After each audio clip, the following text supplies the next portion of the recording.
I came to understand what newborn screening was after my son was diagnosed with the ALD in 2011 at the age of 6.5. I came across the fact that there was a newborn screening test for ALD that would have meant the difference between life and death, not only for him, but for thousands of other boys. The way it stands right now, it can take a decade or more before 50 states are testing for any disease that is recommended by the federal panel. And adding Aiden's Law as an amendment to Newborn Screening Saves Lives would change this by offering the funding to the states that they so crucially need to move forward at a faster pace. At the age of 37, I was diagnosed with ALS. So I'm here today to ask you and this committee to rewrite the ALS story. I have a friend, former federal prosecutor. He has ALS. I want us to invest in genomics and data sharing and targeted therapies. A young man named Brian Wallach and his wife Sandra came in to talk to me about their determination to spark more interest, more research, more focus on this disease. I promise you that we will fight for your survival.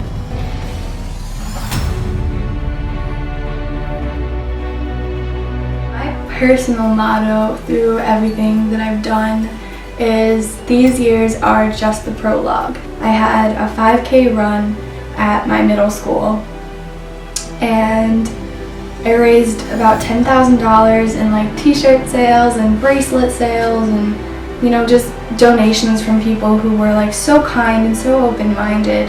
The effects that the IDF can have, the effects that advocacy can have, the effects that fundraising can have are not just on you, and they're not self-serving. They really reach out to people who need it. So take that leap and remember that these years are just your prologue. Before 2017, many people with sickle cell, including myself, didn't realize that sickle cell was considered a rare disease. Unfortunately, people from sickle cell pass away faster from prejudice and stigma than the actual disease. To try to combat some of this, my brother and I started a nonprofit called Sick Cells, and our goal is to storytell, to eliminate stigma, and to get that patient voice into the ears of decision makers so that we could start to work together to improve access to care and quality of life for people with sickle cell disease. Now patients are showing up on their own. They're talking about what they've learned during Rare Disease Week, at other various conferences. This community is ready to be active in this space of policy and legislation, and that really makes me proud of the sickle cell disease community. It makes me proud of the rare disease space to know that individuals who have to deal with so much in their regular lives can be so successful when they really set their minds to it. The story of me becoming a rare disease patient advocate began with my diagnosis of Ehlers-Danlos syndrome.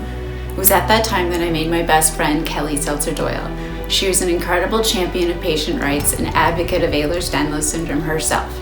It was after her passing that I knew I had to pick up the torch and continue our advocacy of Ehlers-Danlos syndrome that we had began together. I have been blessed and so lucky to have the resources of the RDLA and Every Life behind me to help me in my efforts as a rare disease patient for not only myself, but for the hundreds of others of Ehlers-Danlos patients in my support group in Washington. Thank you so much. Maria Isabel Boiso went to Washington today for testimony on Capitol Hill. She came to this country legally. She's always been here legally.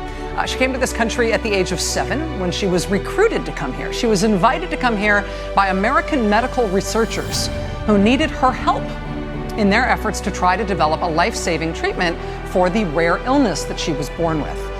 Isabel came here when she was 7 because she was able to come. A clinical trial to treat the disease that she has was able to go forward. Because of her illness, her family was told that she might never make it to see age 8.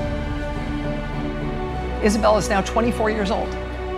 She's a summa cum laude college graduate. She was director of the student government organization at her college. She started a scholarship fund for students with disabilities. She says she now may want to go to grad school. She teaches dance to other kids who are also patients at the children's hospital that saved her life.